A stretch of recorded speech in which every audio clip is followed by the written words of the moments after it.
Hello,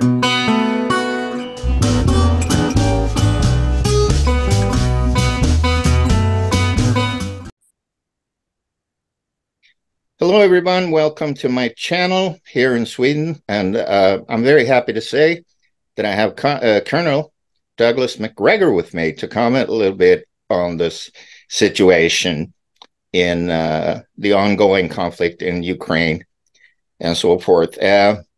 I would start with saying, I know that you know a lot about Sweden. That's why this is interesting. In my view, as a naval officer, conscript though, there was never a military threat to Sweden until we applied for NATO membership. That's my point of view. What is your take on Sweden getting into NATO? Well, I think that's my view as well. Of course, I've been asking every Swede I know what the rationale is for joining NATO. How does it help Sweden? Does Sweden profit from this relationship? Is there some strategic benefit to aligning with a group of countries in the West right now who seem to be devoted to the destruction of Russia? I don't understand how Sweden benefits from it.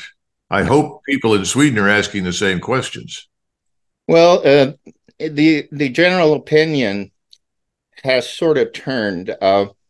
Let's say a year ago, there was a lot of skepticism around Sweden joining NATO. Latest polls say that it's about 50-50 against or, for. So it's hard to say, but we have an authority in Sweden called MSB. Translated would be like the Authority for Civil Protection and Preparedness. And they're launching a massive propaganda campaign to teach Swedish people about NATO. And in their own words, they say like this: they want to eliminate NATO criticism. And that's from an authority that's very close with the military organizations in Sweden and the military command. So it's absolutely mind-boggling, the propaganda here. So it's understandable that a lot of people say, well, hey, maybe NATO, everybody says NATO is a great thing, so maybe it's true.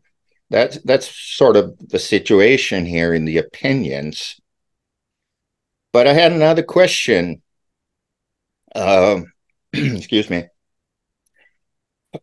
How big of a risk do you assess there would be for a direct confrontation between US/NATO and Russia? Is there a risk, or is it imminent? No, I don't think it's imminent, but there is a very definite risk. And this is something that I think people are underestimating. The United States, excuse me, and its allies, but primarily the United States, has engaged in a series of interventions over the last 30 years in various parts of the world, always against extraordinarily weak opponents without any air defenses, opponents without any long-range strike weapons per se, opponents without navies, opponents without air forces. And we've gotten accustomed to overpowering anyone that stood in our way with massive, accurate, devastating firepower. It's that simple. There wasn't any requirement for, I would say, innovative thinking or tactics. If the opponent didn't agree to align itself with what you wanted to do, you simply called on the firepower, usually air power, but also naval and ground forces.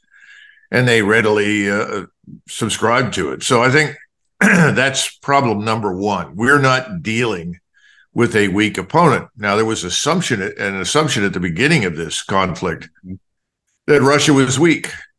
I think a lot of people in Washington continued to see Russia through the lens of the mid-1990s, when admittedly Russia was in ruins. There's no question about it. But there was a tendency then to ignore the warnings of people like George Kennan and others, who said, well, Russia is a great power. It's in a bad way now, but that's not going to remain a permanent condition. Therefore, you should think again about pushing NATO further east, because whatever you tell the Russians, it will be perceived as a threat. Mm-hmm. So here we are, and Russia has recovered. Now, it's interesting to me that people continually insist that Putin was always interested in invading Eastern Europe. Mm-hmm.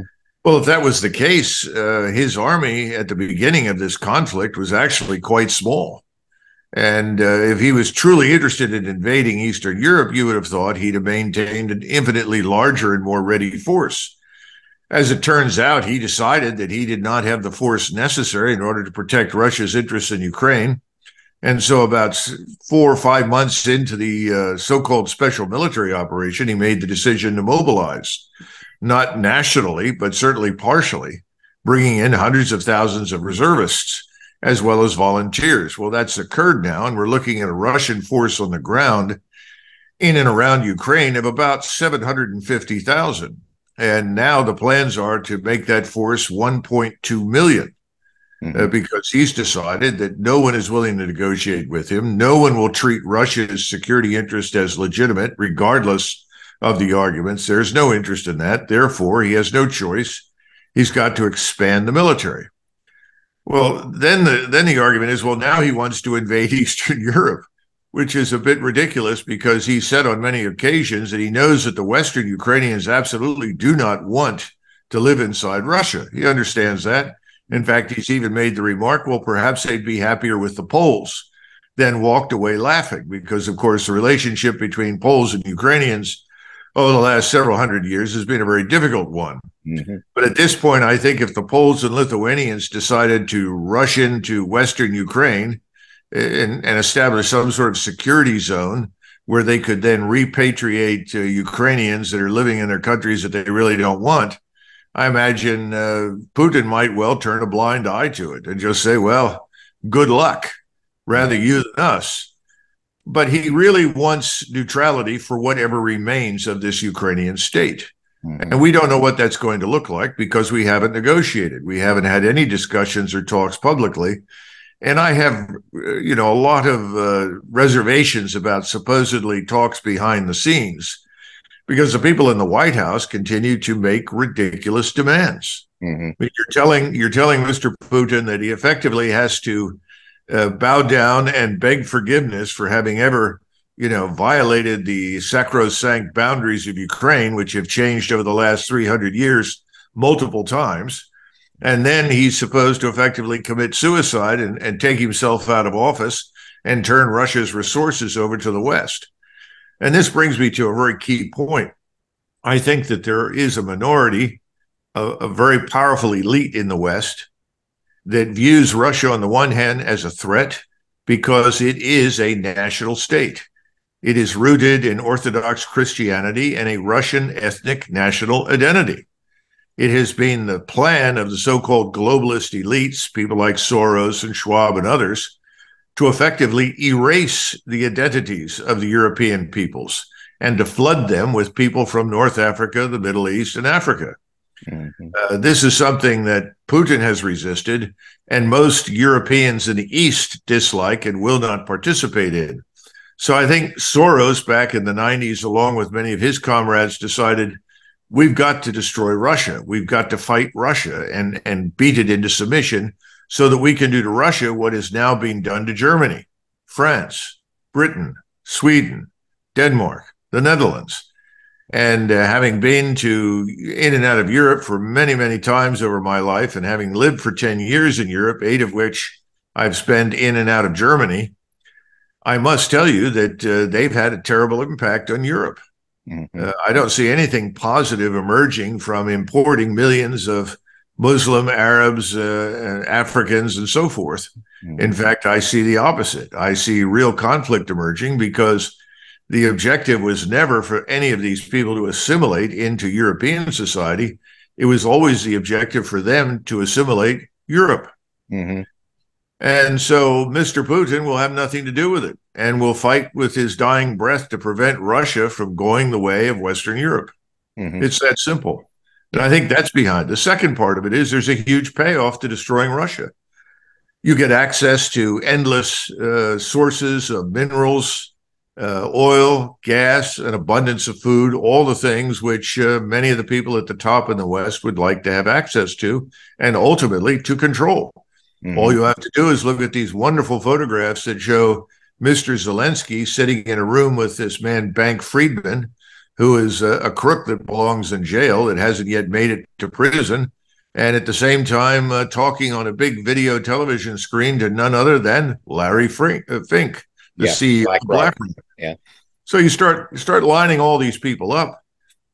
There's more to this than meets the eye. And I think the Swedes, the Danes, anybody who right now who is in NATO that underwrites this business or wants to join NATO is probably foolish because they're being dragged into something that they didn't initiate. And I think if most people knew what was really happening, wouldn't have anything to do with it. Mm-hmm. I agree. Couldn't agree with you more. Let's jump to another thing. You mentioned the White House and the top brass. I guess Mark Milley, what's his position in the U.S. military? He's some kind of high up 4-star, I guess, Mark Milley. Well, we call it the chairman of the Joint Chiefs. We do not have a unified military command structure. All right. It's very beneficial to Congress. We have 44 4-stars. Mm-hmm. No one's in charge. That's a big advantage if you're trying to spend money. And that's what Congress is about. And it's done wonders for the defense industries. Mm-hmm. So Milley is just, quote unquote, the chairman of a committee of chiefs of staff of the armed services, all of whom are preeminently interested in what they can get for their respective service. Mm-hmm. So there is no unity of purpose or effort whatsoever. We pay lip service to this, what do you call it, jointness, mm-hmm. but it's a facade. And that's a huge problem. By the way, the Russians don't have that problem. Right. No, I think it's crystal clear on that side. Now, the reason I brought up Mark Milley, because he said something remarkable that I picked up. He said that Ukraine still have aces up its sleeves, and then he referred to the U.S. training of Ukrainian soldiers in Germany. And he got, I guess they sang along with, he sang along with Lloyd Austin in this saying that, well, Ukraine has aces up its sleeve. What do you think of that statement? I think that Mark Milley has not figured out that the Easter Bunny died in the same car crash that killed Santa Claus and the Good Fairy. There isn't much hope for Ukraine at this stage. Hundreds of thousands of people have been destroyed or maimed and harmed for eternity. He is simply doing whatever his bosses want, and that's how he ultimately got the job. Remember what I said about these so-called conflicts. Mm-hmm. Very few American soldiers or Marines actually have seen any real action. Most of it is analogous to colonial expeditions that were launched in the late 1800s or early 1900s by the British or the French or the Dutch or the Belgians against effectively weak opponents inside their respective empires. Mm-hmm. That's what this has always been. We had these forward operating bases, these giant garrisons that were installed in places like Iraq and Afghanistan. Most people never left them. And the people that did were only out there for short periods. And again, if there was any real evidence for hostility that was dangerous, in came the airstrikes, artillery strikes, and so forth. This is not war. This is the sort of thing that Clausewitz called a war of observation, which is not really a life or death proposition for the state. It's not a war of decision that decides the future of the country. What Milley and his friends don't believe in is the possibility that this war in Russia and Eastern Europe could turn into a war of decision. And that's a very serious mistake, because whereas we are treating Ukraine and its population as an instrument, something we can exploit to harm Russia, which is the stated goal of this entire business, the Russians view this as an existential threat to their existence and their right to do so. One side is in it to the finish. The other side is not. And that's eminently clear, and was very clear, by the way, at the Vilnius conference, because behind the scenes, someone as weak-minded as Scholz at least had the presence of mind to tell Biden and others, look, we don't want to destroy Russia. That's not our interest. We didn't sign up for that. Well, actually, they did. They were very stupid. Mm-hmm. He, Macron, and everybody else just allowed themselves to be dragged along. Mm-hmm. And there's a good reason for that. What kind of military power do they offer? What sort of alliance is Sweden joining? Well, I was talking recently to a good friend who's a retired general in the French army. He and I worked together 20 years ago at Supreme Headquarters, Allied Powers Europe.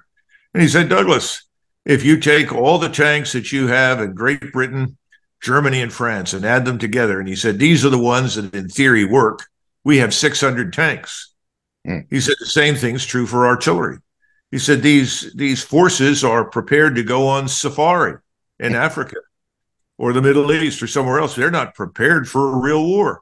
Mm-hmm. And the assumption is that we, the United States, we are prepared for it. We aren't. Mm-hmm. We have dismantled much of our military power. We spend a lot of money, but a lot of that money, of course, disappears into the pockets of all sorts of people across the United States, and most important, people in Washington. Mm-hmm. It's a racket. Yeah. So we are not the great power in a military sense that we were in 1991. Mm-hmm. And people don't seem to understand that. I don't think people in Washington get it. We could put 5,000 fighters in the air in 1991.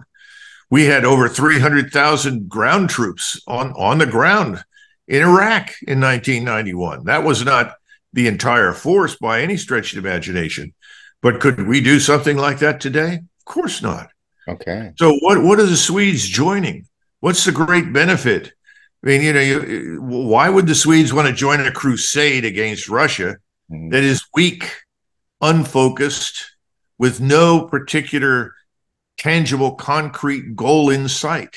It doesn't make any sense. No. Well, the standing argument is protection. Sweden needs protection, says the politicians here. Of course, we had a dismantled military organization during the early 90s where conscription was canceled, and they got rid of a lot of material and equipment. But of course, Sweden has a manufacturing capacity of its own. We make our own fighter jets. We make cannons and artillery in Bofors, which is all owned by one family. Called the Wallenbergs. They control pretty much all the Swedish industries, like Ericsson in the telecom section. They're part owners of Raytheon in the US and so forth. So the sensible thing to do, according to myself, that is that Sweden just should step up to what we had before, have their own modernized defense. We have a formidable Air Force with about 175 units active of the JAS Gripen, which is compatible to the F-16 in performance. So, I mean, you're absolutely right. It makes no sense at all for Sweden to join what we don't know exactly what it is. But as you describe it, it's dysfunctional. And I also read something that of the 155 millimeter shells, which is commonly used in various artilleries, there are something like 200 variants of it that's not compatible between a Swedish 155 millimeter and a German or a NATO. And it was going to cost some horrendous amounts of money to standardize these munitions of the 155 millimeter. Well, we've had 50 years inside NATO to achieve some level of uniformity and interoperability across national lines in many respects. And what have we done? Nothing. Yeah. What NATO has that it doesn't really need is an absolute enormous overhead of headquarters. Because NATO, in the European sense, is designed to provide jobs for generals. Beyond that, I don't see it doing very much. And by the way, I had a very high opinion of the Swedish forces that I saw back in the 90s when I was in Sweden on a visit. Yeah. And it is unfortunate that they have been dismantled largely. There was no real need to do that. But here's the bottom line is this. What makes everyone think that the Russians are so desperate to march all the way across Finland to get to Sweden, or that they want to fight inside the Arctic Circle? I mean, I just don't see much evidence for that. No, I think the Russians really want to do business. Yeah. It's obvious that Putin did not want this conflict. He spent years telling everybody what he didn't want, trying to persuade people that if we ultimately tried to turn Ukraine into a platform for attack against Russia, there would be a war. Mm-hmm. We didn't bother to listen. Exactly. He made a plea in 2008 in Bucharest. He's spoken repeatedly on this. He supplied several proposals. We refused to entertain any of them. And what interest do we as Americans have in fighting a war 10,000 miles from home in an area most Americans can't identify on a map for reasons that make no sense because we want to harm Russia? Well, maybe Soros and his friends that are in finance and the media want desperately to harm Russia, but the rest of us, we're not terribly interested in that. And this is not a question of, is Russia some sort of pristine utopia that we should all emulate? That's not the point. Russia is Russia. It has its pros, it has its cons. Yep. By the way, the same is true for us. Mm-hmm. The United States is hardly the pristine liberal democratic utopia that everybody thinks it is. Mm-hmm. And anybody who bothers to pay attention to what's happening in this country will understand that. So, it is depressing. And I wish the Swedes would reconsider the wisdom of doing what they're doing. And personally, if you go back to Eisenhower, when he was president of the United States, he made the point that in the world that we were living in after World War II, we could not rapidly reinforce Western Europe against the Soviets. Mm-hmm. He said we're never going to have enough ships and enough planes and enough men on active duty to get there in a time that makes any difference. Well, that's one of the reasons you had the West German army. Yeah. Because we couldn't possibly get there. And secondly, he said we should look for more neutral countries. And they said, what do you mean, Mr. President?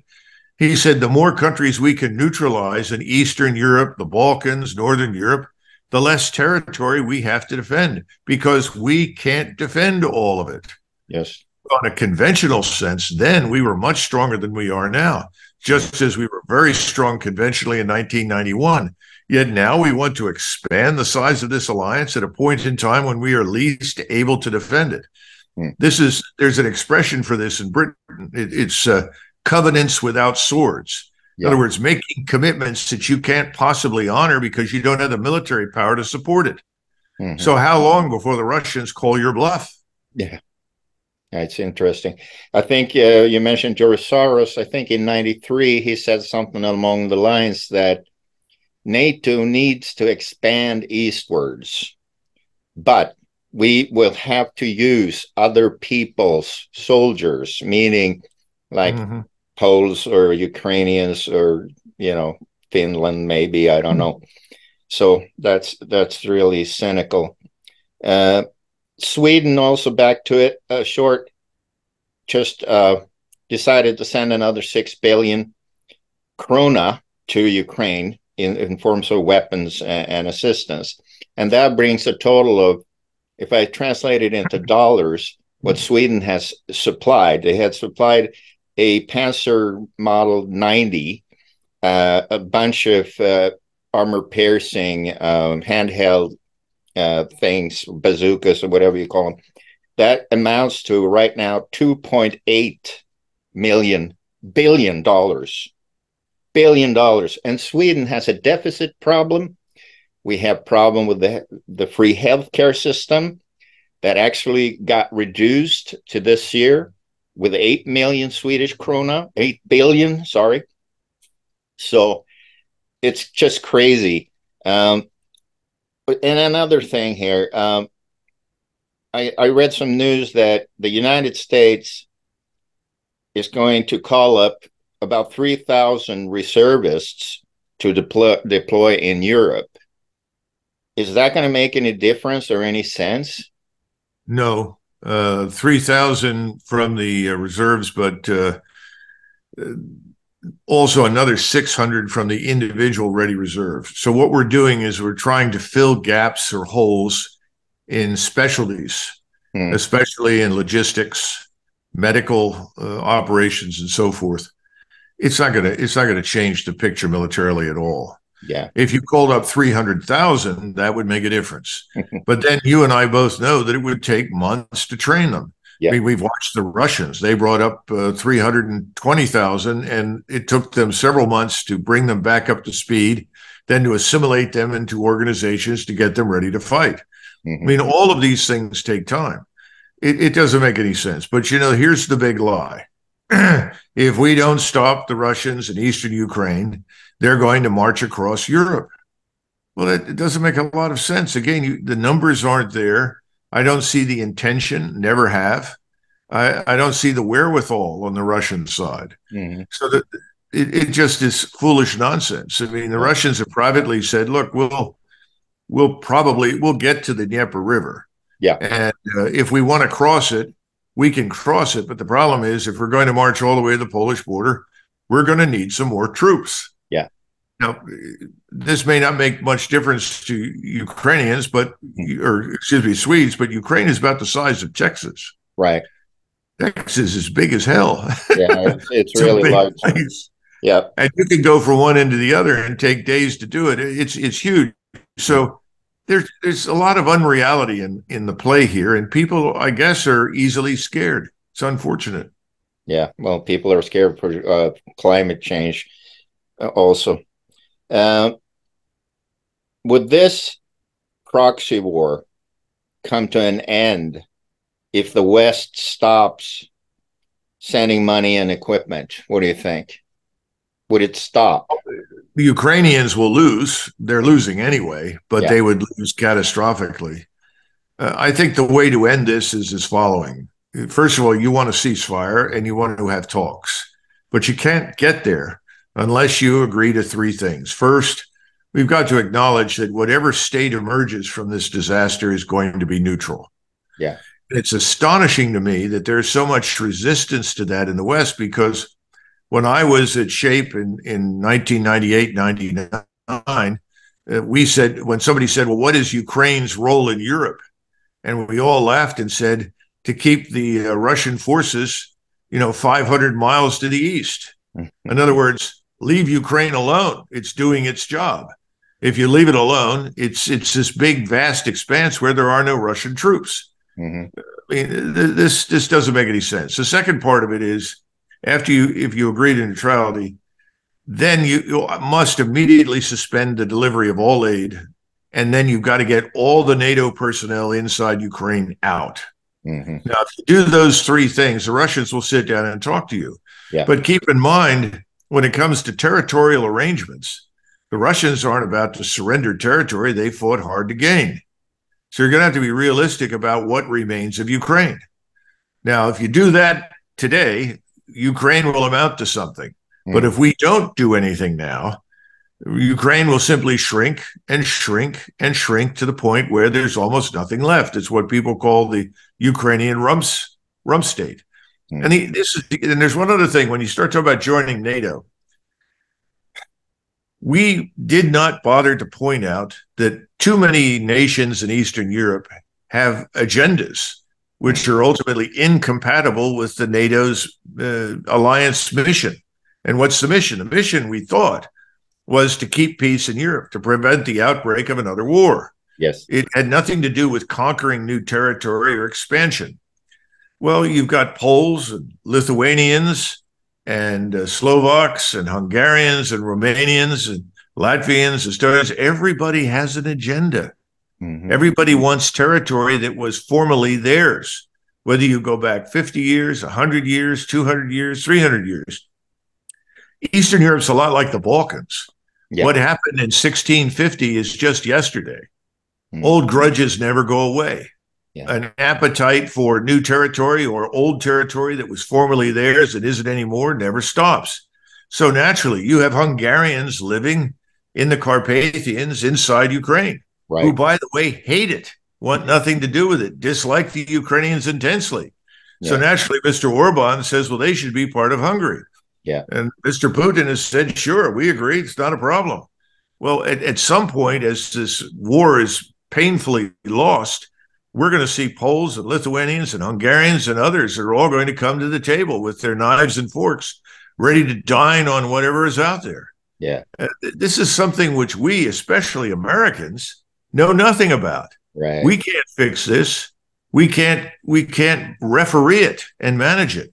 And if we can't, then maybe you, The Swedes can help do that. You've lived there long enough. You've been at war with everybody at some point. But this is beyond us. It's another reason why I don't think the expansion should have occurred the way it did. Yeah. And I don't think we have any business being in the area. Yeah, I agree. Speaking about that, in Kosovo, it's blossoming up unrest because the Kosovo regime just ordered a bunch of drones and a bunch of weapons from Turkey. And that, of course, upsets the Serb population that feels that Kosovo is a part of Serbia. And the Balkans is just a mishmash of hostilities, left and right, north and south. So, and that's true, but we had an opportunity to divide that child. There could have been new territorial arrangements, and the Germans in particular were willing to fund a lot of that by helping populations move to areas where they would feel secure because they were living with their own people. And the answer from Washington is, well, that's wrong. That's 19th century thinking. We don't live that way anymore. We're all going to live together in the diverse utopia. Well, you and I know there's nothing more diverse in Europe than Europeans. Right. You're not going to make them happy by forcing them into a union they don't want. Look how close Sweden and Norway came to a war at the beginning of the 20th century. Right. What a disaster that would have been. Is anybody who spends time in Norway, Sweden, Denmark, we look around and we know there are differences, but why would these people kill each other? It doesn't make any sense. We should be taking the same view of what's happening in Ukraine. There's no reason for this. And this is not some grand design on Putin's part at all. On the contrary, this is a design that we've contributed to in Washington, in Brussels, in Paris, London, and Berlin. It's insane. Right. Well, when I lived in the United States, most of the 80s, one of the things that struck me is how little most Americans know about the rest of the world. I mean, that's very obvious, but it's kind of refreshing to talk to Americans that do have an insight in the rest of the world.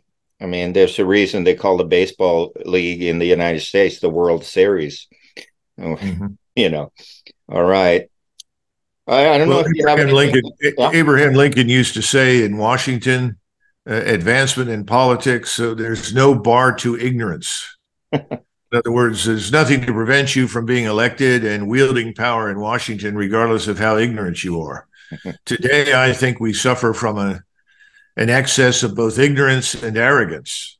We are arrogant based on a position that we occupied in 1992. Then there was an interest on the same kinds of people right now who are pushing war in Ukraine.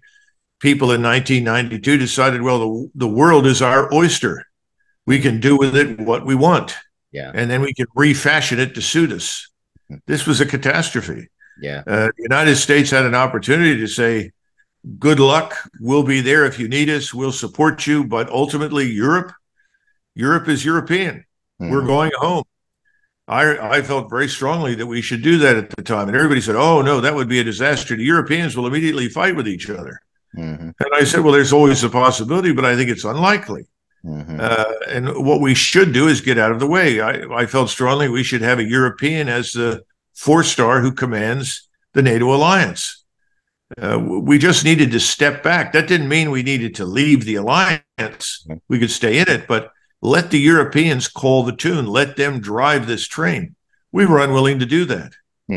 So we are now involved everywhere on the assumption, the false assumption, by the way, that we're the indispensable power. Well, I suppose if you want someone with a lot of power and money to come in and make a mess of your country, we do a brilliant job. Well, thank you so much, Colonel, for coming on this modest little channel. I have mostly Swedish viewers, but Swedes do understand English quite well, and maybe not speak it that good, but everybody understands perfectly the English language. So I'm infinitely grateful that you took your time out from your busy schedule to be on this little channel. And maybe we can return sometime soon and continue observing the development, because it happens things every day in the East now. So, well, we'll just wait for things to develop here economically and financially. We've already seen this crisis begin in Europe. I think we're going to have similar troubles here.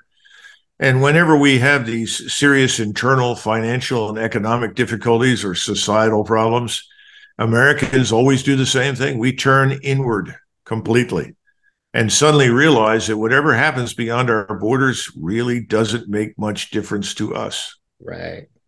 I think we'll witness that in the future. I think so And too. my best to everybody in Sweden. Thank you for inviting me. Thank you so much, Colonel. Right. And thanks for the viewers. Bye bye. Bye bye.